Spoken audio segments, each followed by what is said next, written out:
Stop enabling your avoidant partner or your avoidant ex. If they're an ex, every time you reach out to this person, every time you break no contact, every time you tell them that you're missing them, every time you validate them, every time you ask them to come back, you are enabling them. You are sending them the message that their behavior is okay.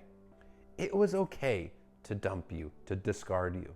It was okay to treat you as an option, and you still are an available option for them. There is no reason for them to self-reflect and to take accountability because you're telling them the message that this is okay. There's no incentive for them to work on themselves because you're sending the message that it was okay. Now, if they are still your partner and you are walking on eggshells, tiptoeing around them, trying to avoid triggering them, trying to manage their reactions, trying to prevent them from running away from the relationship, you are enabling them as well.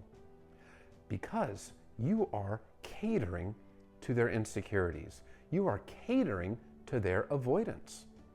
You are sacrificing your own wants and needs for the avoidant. You are taking your emotions, your desires, and you're stuffing them. You're falling on your sword. You are completely catering to them. And this is completely unhealthy. And guess what? As you continuously sacrifice yourself for the avoidant just to keep them in the relationship, over time, because your feelings, your wants and needs are not being addressed, you are going to start resenting this person. It's a recipe for doom. And you know what? It's very likely that the avoidant will still get triggered anyway and leave the relationship.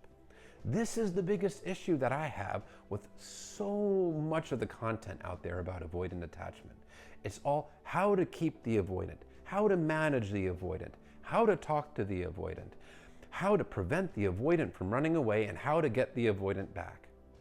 All of this requires the partner of the avoidant to alter themselves, to become inauthentic, to walk on eggshells, to cater to the avoidant, and to sacrifice their own wants and needs. And you know what you become when you sacrifice your own wants and needs to cater to the avoidant to keep them?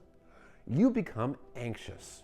It drives you into anxiousness and insecurity because you are sending yourself the message that your wants, your needs don't matter. That you are less important than this person because you're catering to them. It is such a negative message to send to yourself. Now, of course, you should treat your avoidant partner with kindness. You should be respectful to them, but you should be authentic. You should tell them in a kind but direct way what your wants, needs, desires, and boundaries are. And hold to those boundaries. Hold firm to your wants and needs. If this person is unwilling to show any concern or care for your wants, needs, or feelings, that's a powerful message and an opportunity to hold a boundary. And maybe the relationship does need to come to an end if this person is unwilling to show you the effort in return. If you are tiptoeing around the avoidant, or if you are catering to them to try to win them back, what kind of relationship is that going to be if you then walk on eggshells to cater to them because you know they're not doing the work and you know they're insecure and you're trying not to trigger them? It is a relationship that is a one-way street where you sacrifice yourself. That is extremely unhealthy to do. Your own wants and needs do matter. And if you really want to help this person grow, if you want to help them become securely attached, they have to want it. They have to be able to want it enough to be willing to do the work on their own. The best way on your end is to hold boundaries because you're no longer enabling them. When you're not enabling them, it actually gives them an incentive to actually do the work because there are now consequences to their actions. They could potentially lose a person that they hopefully care about because of their own actions. So you holding boundaries is the best thing that you can do to help this person along the path of change. But you can't change anybody. They have to want it. You can lead a horse to the water, but you can't make it drink. It's the old saying.